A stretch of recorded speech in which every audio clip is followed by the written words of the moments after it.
நம் ஆண்டவர் இயேசு கிறிஸ்துவின் நாமத்தினால் மகிழ்ச்சியும் சமாதானமும் நம் அனைவரோடும் இருப்பதாக.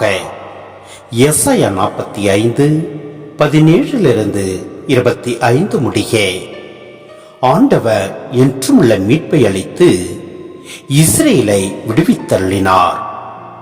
என்றென்றும் நீங்கள் வெட்கக்கேடு அடைய மாட்டீர்கள், அவ மதிப்புக்கும் உள்ளாக மாட்டீர்கள். ஏனெனில் விண்ணுலகை படைத்த ஆண்டவர் கூறுவது இதுவே. அவரே கடவுள். மண்ணுலகை படைத்து உருவாக்கியவர் அவரே, அதை நிலை நிறுத்துபவரும் அவரே. வெறுமையாய் இருக்குமாறு படைக்காது மக்கள் வாழுமாறு அதை உருவாக்கினார். நானே ஆண்டவர், என்னை அன்றி வேறு எவரும் இல்லை. நான் மறைவிலும் மண்ணுலகின் இருண்ட பகுதியிலும் பேசியதில்லை. வெற்றிடத்தில் என்னை தேடுங்கள் என்று நான் யாக்கோப்பின் வழிமரபிடம் சொல்லவில்லை. ஆண்டவராகிய நான் உண்மையை பேசுகிறேன், நேர்மையானவற்றை அறிவிக்கிறேன். மக்களினங்களுக்குள் தப்பி பிழைத்தோரே, ஒன்று திரண்டு வாருங்கள், ஒருங்கே கூடுங்கள். மரத்தால் செய்த தங்கள் சிலையை சுமந்து செல்வோருக்கும், விடுதலை வழங்காத தெய்வத்திடம் தொடர்ந்து மன்றாடுவோருக்கும் அறிவே இல்லை.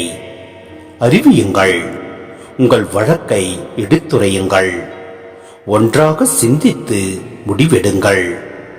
தொடக்கத்திலிருந்து இதை வெளிப்படுத்தியவர் யார்? முதலில் இதை அறிந்தவர் யார்? ஆண்டவராகிய நான் அல்லவா? என்னை அன்றி கடவுள் வேறு எவரும் இல்லை. நீதி உள்ளவரும் மீட்பு அளிப்போருமான இறைவன் என்னை அன்றி வேறு எவரும் இல்லை.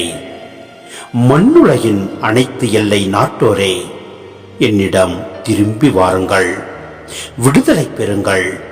ஏனெனில் நானே இறைவன், என்னை அன்றி வேறு எவரும் இல்லை. நான் என்மேல் ஆணையிட்டுள்ளேன். என் வாயினின்று நீதி நிறைவாக்கு புறப்பட்டு சென்றது, அது வீணாக திரும்பி வராது. முழங்கால் அனைத்தும் எனக்கு முன் மண்டியிடும், நான் அனைத்தும் என் மேல் ஆணையிடும். ஆண்டவரில் மட்டும் எனக்கு நீதியும் ஆற்றலும் ஒன்று என்று ஒவ்வொருவனும் சொல்லி அவரிடம் வருவான். அவருக்கு எதிராக சீறி எழுந்தவர் அனைவரும் வெட்கக்கேடு அடைவர்.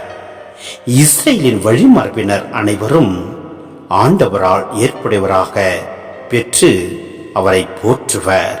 சிந்தனை: அனைத்தையும் படைத்த ஆண்டவரை வெற்றிடத்தில் தேடி பயனில்லை. வரலாற்றின் நிகழ்வுகளில் அவர் தம்மை வெளிப்படுத்துகின்றார். யாவும் அவரது திட்டப்படியே நிகழ்கின்றன. பிற இனத்தார் இதை புரிந்து கொள்வர். ஆண்டவரே உண்மையான கடவுள் என்பதை பலரும் ஏற்றுக்கொள்வர்.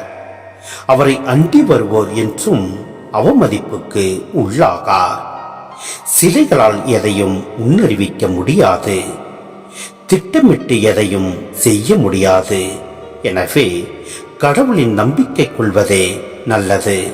எனவே நம் ஆண்டவரின் வார்த்தைகளை நம் உள்ளத்தில் ஏற்று அவரது வழியில் நாம் செயல்படுவோம்.